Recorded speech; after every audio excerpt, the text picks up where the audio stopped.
பார்த்தீங்கன்னா விதவிதமாக பூ கட்டுறதும் ஒரு கலை தான் இல்லையா?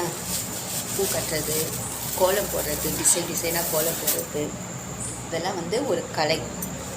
ட்ராயிங் வரைகிறது, ஒவ்வொருத்தருக்கும் ஒவ்வொரு டேலண்ட் இருக்கும் இல்லையா?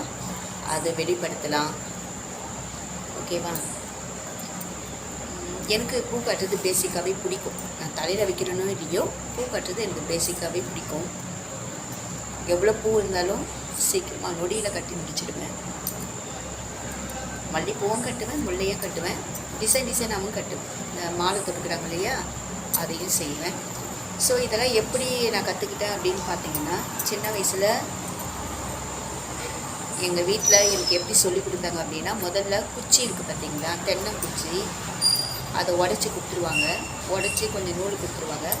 அதில் தான் ஃபஸ்ட்டு நான் ப்ராக்டிஸ் பண்ணேன் பூ கட்டுறது. சரிங்களா? அதுக்கப்புறம் போக போக நான் சொல்லுவாங்களே, கண்ணு பார்க்கணும், கை ஆட்டோமேட்டிக்காக செய்ய வந்துடும். அது பெண்களுக்கே உரிய கலை. ஆண்களும் பூ கட்டுறாங்க, மாலை தொடுக்கிறாங்க, எல்லாமே பண்ணுறாங்க. இருந்தாலும் பூ கட்டுறது ஒரு கலையும் ஒரு ஆர்வத்தை உண்டாகும். நம்முடைய முழு கவனத்தையும் இதில் செலுத்தலாம். ஐ மீன் ஸ்போர்ட்ஸில் இருக்குது இல்லைங்களா, செஸ்ஸு, கேரம் போர்டு, டென்னிஸு, இதெல்லாம் அறிவை உண்டாக்கின்ற ஒரு கலை. அதே மாதிரி கோலம், புள்ளி வச்சு கோலம் போடுறது கூட பிரெயினுக்குலாம் ரொம்ப நல்லது. சரிங்களா? யாருக்கெல்லாம் பூ கட்டுறது பிடிக்கும் கமெண்ட்ஸ் பண்ணுங்கள்.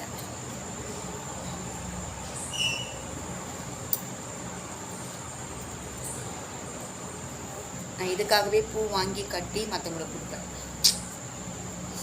பூ கம்மியாக விற்கும்போது நிறைய வாங்கிடுவேன். வாங்கிட்டு கட்டி எடுத்துகிட்டு போயிட்டு நான் வேலை செய்கிற இடத்துல என் கூட ஒர்க் பண்ணுற டீச்சர்ஸுக்கெலாம் நான் கொடுப்பேன். அது எனக்கு ரொம்ப பிடிக்கும். நான் வைக்கிறேன்னா இல்லையா, மற்றவங்களுக்கு கொடுக்குறதே எனக்கு ரொம்ப பிடிக்கும். அதுவும் எஸ்பெஷலி பூ கம்மியாக விற்கும்போது, முல்லை, மல்லியெல்லாம் கம்மியாக விற்கும். அந்த சீசன் டைமில் வாங்கி அதுக்காகவே உட்காந்து கட்டுவேன், எவ்வளோ வேலை இருந்தாலும். அண்ட் தென் சம்டைம்ஸ் என்ன ஆகுனா, வேலையே இல்லை, போர் அடிக்குது, என்ன பண்ணுறது அப்படின்னு யோசிக்கும்போது, சரி அந்த டைமில் பூ வாங்கி கட்டலாமே, ஒரு பொழுதுபோக்குக்காக கூட நான் பூ கட்டியிருக்கேன்.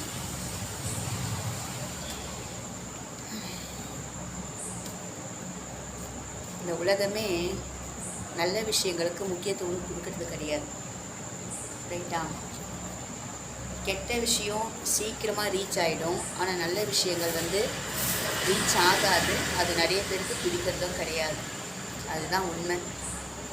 யார் ஏற்றுக்கிட்டாலும் ஏற்றுக்காமல் போனாலும் நல்ல விஷயங்கள் சீக்கிரமாக ரீச் ஆகாது, கெட்ட விஷயங்கள் தான் சீக்கிரமாக ரீச் ஆகும். இது என் அனுபவம்.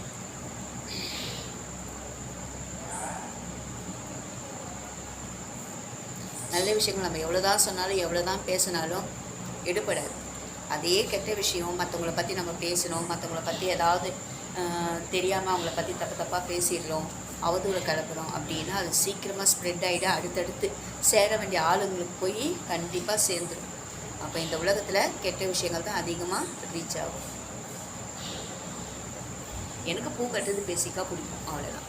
உங்களுக்கு பிடிச்சிருந்தா எனக்கு சொல்லுங்கள். பூ கட்டுறது பிடிக்கும், கோலம் போடுறது பிடிக்கும், ட்ராயிங் வரைகிறது பிடிக்கும், இன்னும் பல ஓகே.